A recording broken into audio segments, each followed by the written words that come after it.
Hello guys, ये है PERT network का question number 4।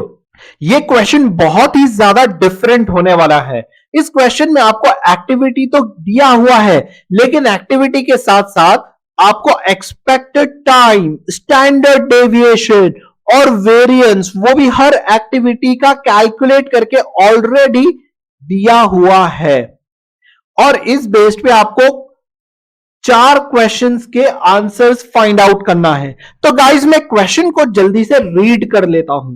The data for PERT network is given. The project manager has made following calculations of average expected times from optimistic time, most likely time and pessimistic time.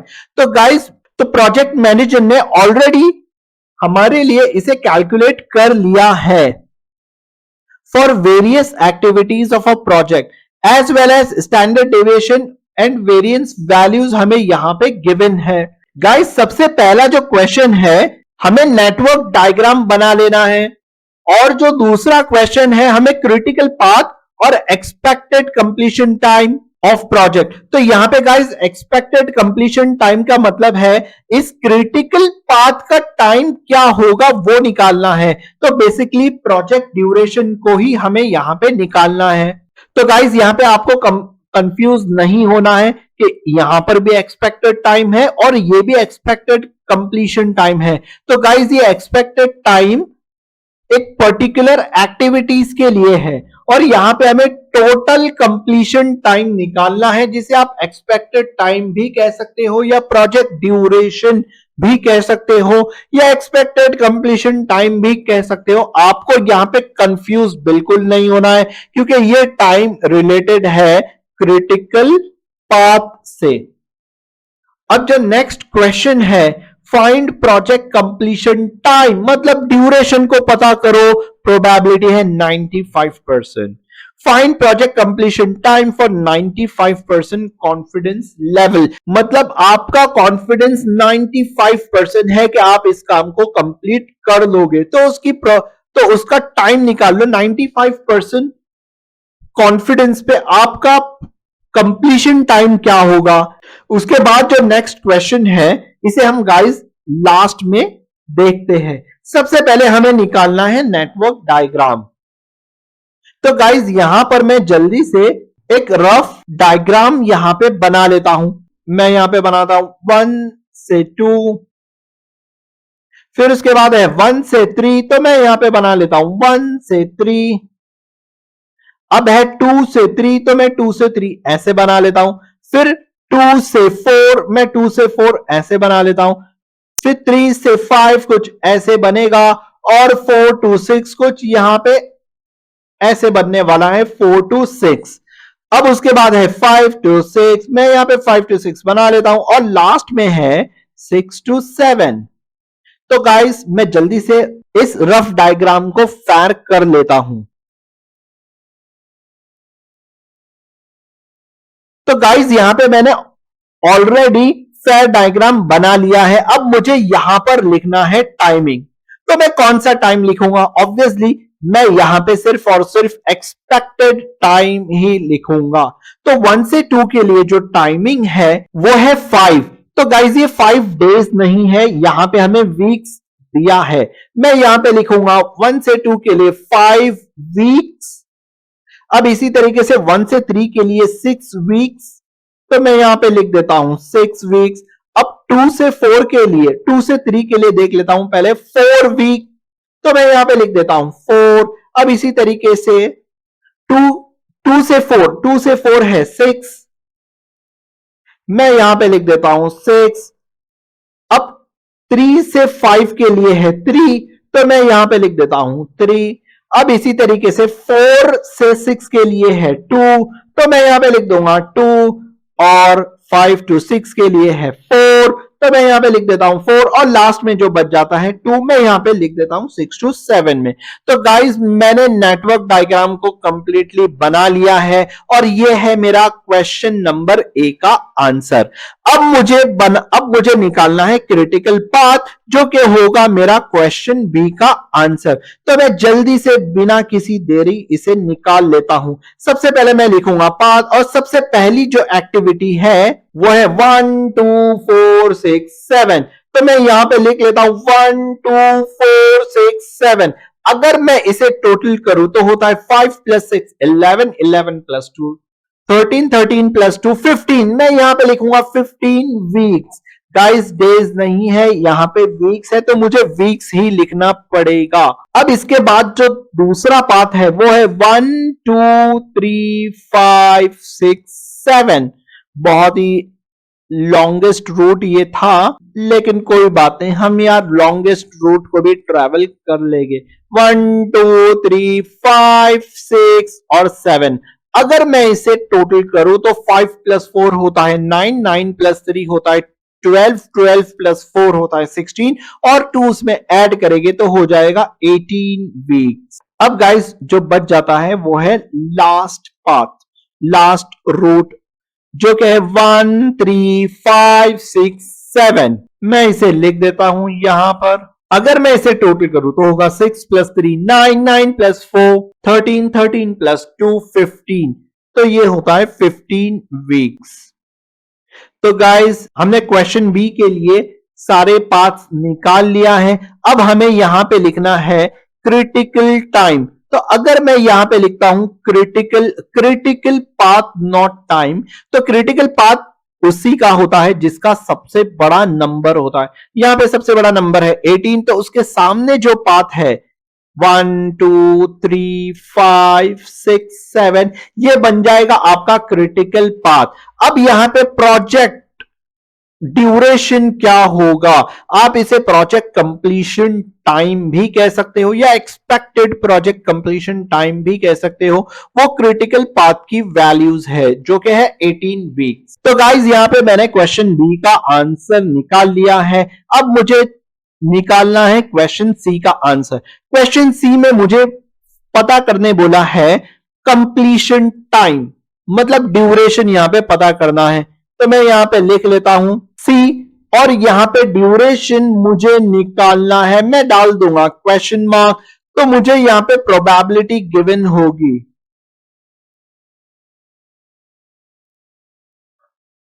जो कि है 95%। तो guys मैं यहां पे 95% लिख देता हूं। अब अगर मैं अपना पर्ट डायग्राम बना लूं तो वो कुछ इस तरीके से बनेगा। गाइस जो प्रोजेक्ट ड्यूरेशन है वो है 18 वीक्स, तो मैं यहां पे लिख दूंगा 18, जो कि मेरा नॉर्मल लाइन पे रहेगा। अब यहां पर 95% प्रोबेबिलिटी का ड्यूरेशन क्या होगा? मान लो 95 मैं यहां पे लेता हूं, तो ये स्टार्ट होगा 0 से और एंड होगा x। तो मुझे ड्यूरेशन नहीं पता, इसलिए मैंने x लिख लिया है, तो इस ड्यूरेशन को मैं x एज्यूम कर लूंगा। ये होता है 95% फ्रॉम 0 टू x। तो गाइस अगर मैं इस परसेंटेज को कन्वर्ट कर लू नंबर्स में, मुझे ऐसे लिखना है probability of x weeks. Probability of x weeks यहां पे है 95%। अब अगर मैं इसे कन्वर्ट करूं तो ये होता है 9, यहां पे मैं लिखता हूं 95/100। तो ये हो जाएगा 0.95। अब गाइस उसमें से मुझे हाफ पार्ट तो पता ही है, जो कि होता है 0.5। तो गाइज अब अगर मैं 0.95 से 0.5 को माइनस कर दूं, 0.95 से अगर मैं 0.5 को माइनस कर दूं, गाइज हमें पॉइंट के नीचे पॉइंट ही लिखना है, तो मुझे यहां पे मिल जाता है 0.45। तो मुझे पता चल गया है कि इस बचे हुए पार्ट की वैल्यू है 0.45, क्योंकि जो प्रोबेबिलिटी होती है गाइस वो होती है टेबल की वैल्यू। तो मुझे यहां पर टेबल की वैल्यूज पता चल गई हैं, जो कि है 0.45। मैं यहां पे लिख देता हूं ये है टेबल वैल्यू ऑफ प्रोबेबिलिटी। अब गाइस मुझे निकालना है ड्यूरेशन। तो ड्यूरेशन के लिए यहां पे मुझे लिखना पड़ेगा फॉर्मूला। तो मैं जल्दी से लिख देता हूं फॉर्मूला, लेकिन फॉर्मूला निकालने से पहले मुझे z, मैं यहां पे लिखता हूं पहले formula, z equals to x जो कि है due date minus project completion time divided by sigma, यानी स्टैंडर्ड डेविएशन। गाइस सबसे पहले मुझे यहां पे टेबल वैल्यू से z की वैल्यू निकालना है, तो मैं लिखूंगा फ्रॉम 0.5 फ्रॉम टेबल वैल्यू, मैं मोर स्पेसिफिकली लिख देता हूं from table value 0.45 value of z is, इसे मैं हटा देता हूं। तो जो वैल्यू ऑफ z रहेगी मुझे टेबल में ढूंढना है। तो गाइस 0.45 टेबल के अंदर की वैल्यू है, तो जो 0.45 है वो इस टेबल के अंदर की वैल्यू है।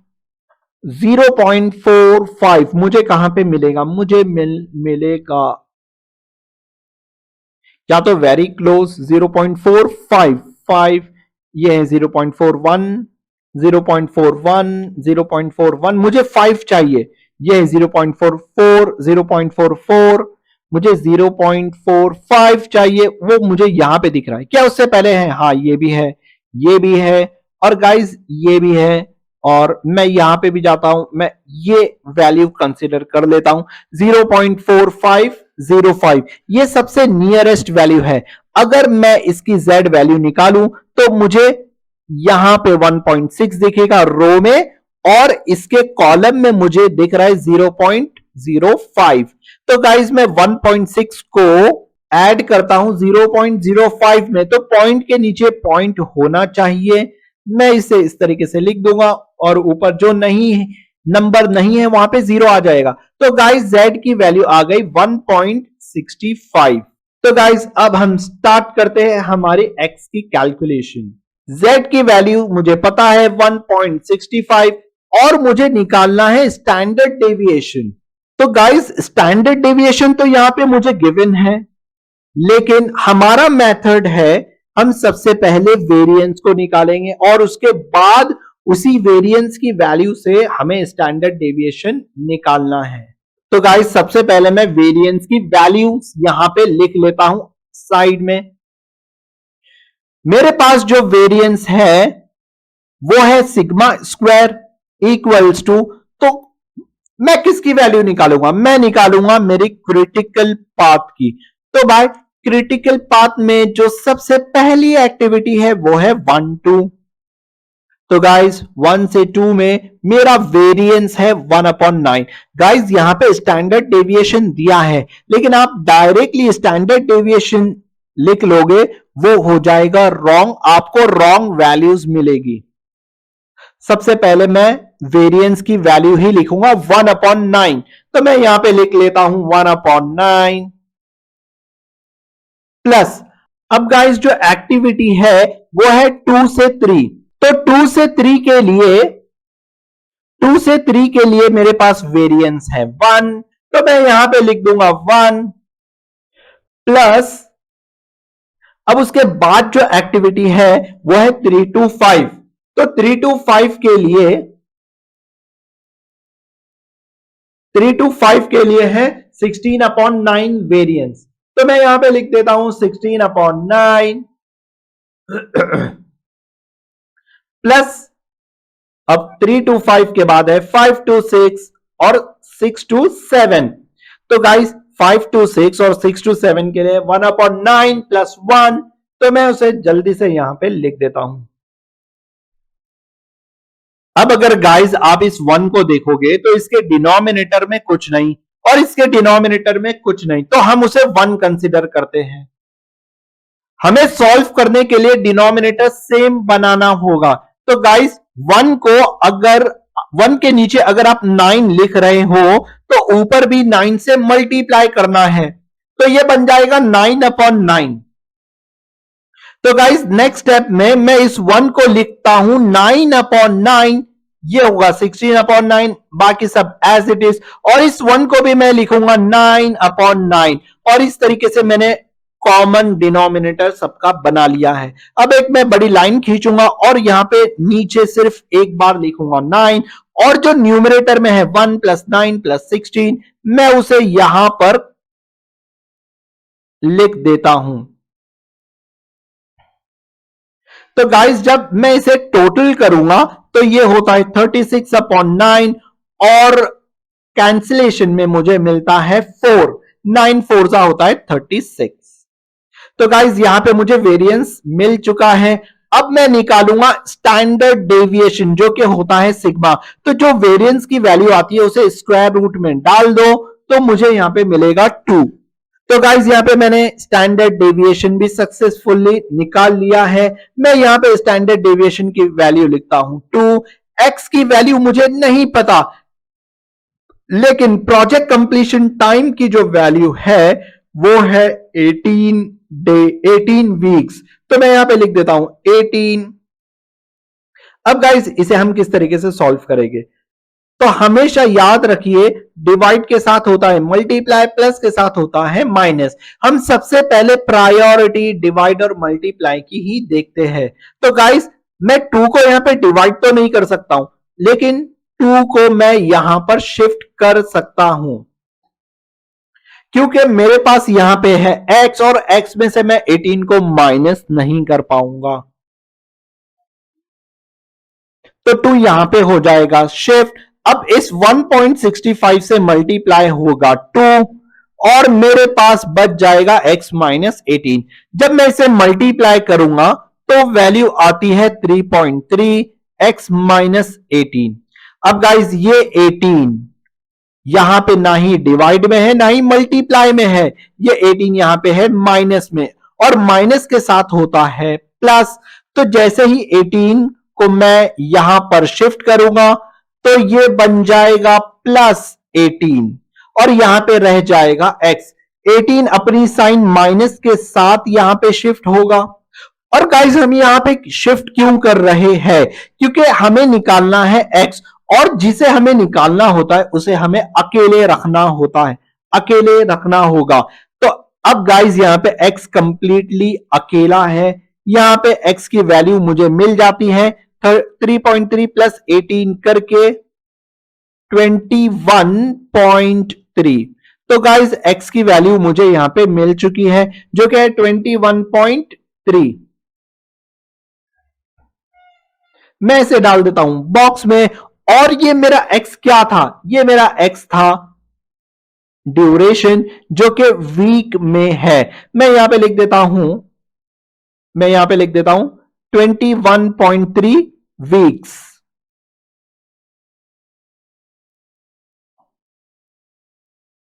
अब गाइस मैं इस तरीके से लिख देता हूं project duration is 21.3 weeks for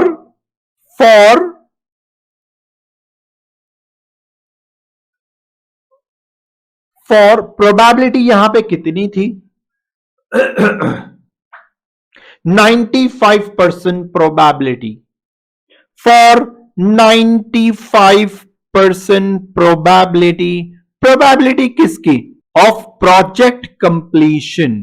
तो गाइस यहां पे मैंने प्रोबेबिलिटी निकाल लिया है और मेरा क्वेश्चन नंबर सी हो चुका है कंप्लीट।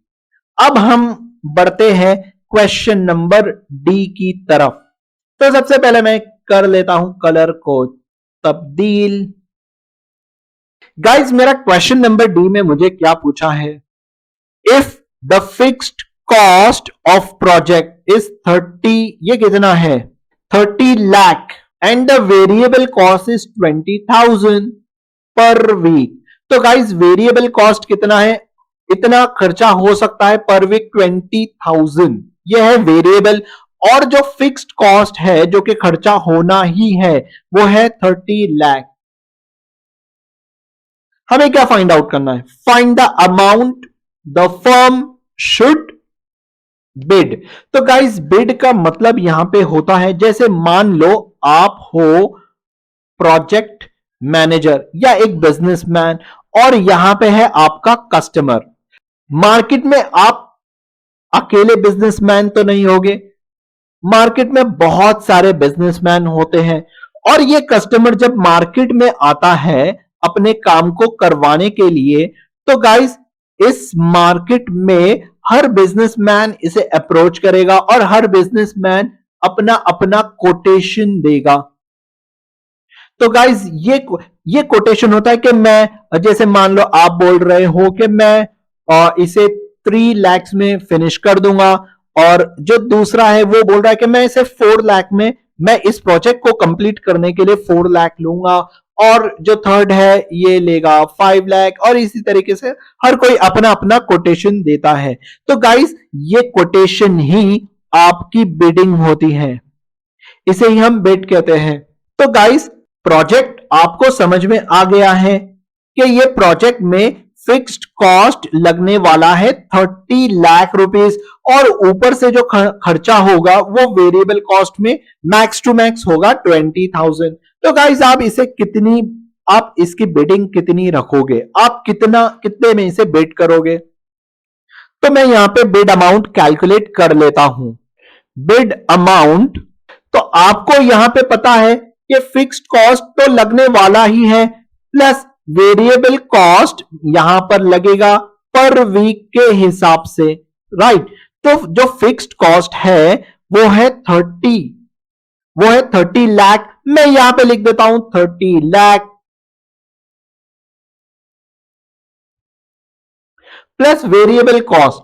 अगर आप 18 वीक्स में काम कंप्लीट कर लेते हो तो गाइस आपको वेरिएबल कॉस्ट की जरूरत नहीं पड़ेगी। लेकिन गाइस अगर किसी वजह से पैसिमिस्टिक अगर मैं केस कंसीडर करता हूं, या वर्स्ट केस में कंसीडर करता हूं कि आप 18 वीक्स में काम कंप्लीट नहीं कर पाए, वो प्रोजेक्ट को कंप्लीट ही नहीं कर पाए, तो गाइस वर्स्ट केस में आपको यहां पे लगने वाला है एक्स वीक्स, मतलब 21.3 वीक्स। तो मैं यहां पे लिख देता हूं 21.3 वीक्स।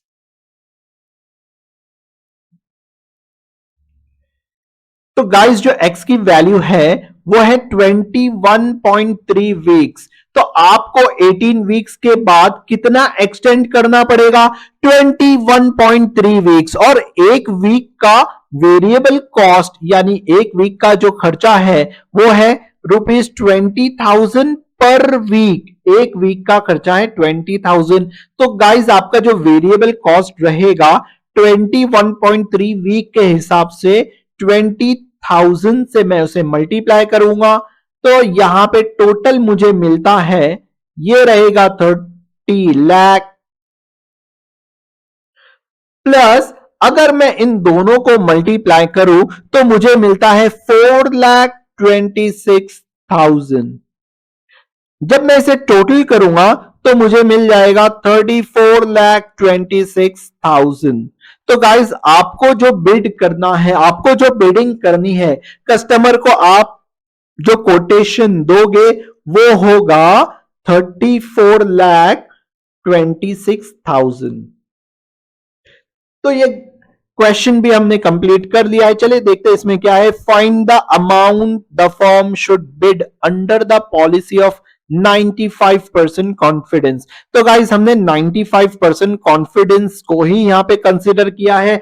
95% कॉन्फिडेंस के हिसाब से आपकी जो एक्स की वैल्यू आती है वो है 21.3 वीक्स। तो गाइस ये था ओनली ब्रेक इवन सिचुएशन, मतलब यहां पे आप कोई प्रॉफिट भी नहीं कमा रहे हो और कोई लॉस भी नहीं कमा रहे हो, क्योंकि गाइस आपका जो फिक्स्ड कॉस्ट है, जो खर्चा होगा इस प्रोजेक्ट को कंप्लीट करने के लिए वो है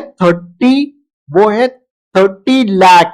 और जो वेरिएबल कॉस्ट, ये भी तो कॉस्ट है, आपका जो वेरिएबल खर्चा होगा वो होगा 4,20,000। तो गाइज ये 34,26,000 तो सिर्फ कॉस्ट है, इतने में प्रोजेक्ट बन रहा है और आप अपने क्लाइंट से सिर्फ इतना ही पैसा मांग रहे हो। यह है मिनिमम बिड अमाउंट, क्योंकि क्वेश्चन में हमें यही पूछा गया है कि find the amount of bid, हमें कितना बिड करना चाहिए under no profit no loss में, तो मतलब आपको उस क्लाइंट से अगर कमाना ही नहीं है तो आप उतना ही बता दोगे कि भाई इतना मेरा खर्चा हुआ है, आप इतने पैसे दे दो और चलता बनो। तो गाइस ये है मिनिमम बिड अमाउंट। अगर आप इससे नीचे बिडिंग करोगे तो वो आपको आपकी जेब से देनी पड़ेगी। तो गाइस इसी के साथ हमारा क्वेश्चन नंबर 4 भी होता है कंप्लीट। मिलते हैं नेक्स्ट क्वेश्चन में।